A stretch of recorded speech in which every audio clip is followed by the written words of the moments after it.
পবিত্র ঈদুল আজহা উপলক্ষে সেনাপ্রধানের সাথে প্রধান উপদেষ্টা ডক্টর ইউনূসকে হাস্যোজ্জ্বল দেখা গেল।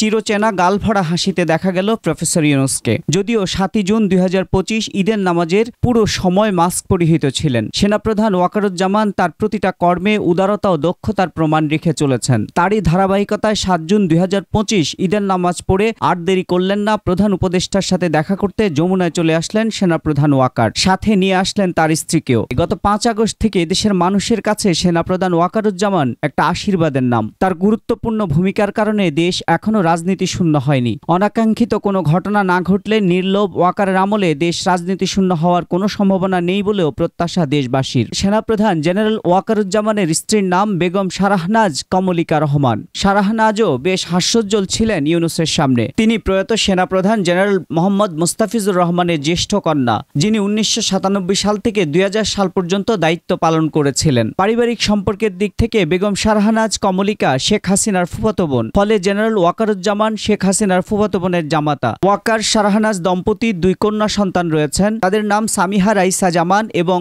সাইরা ইবনাত জামান। তারাও উচ্চশিক্ষা অর্জনের পথে রয়েছেন।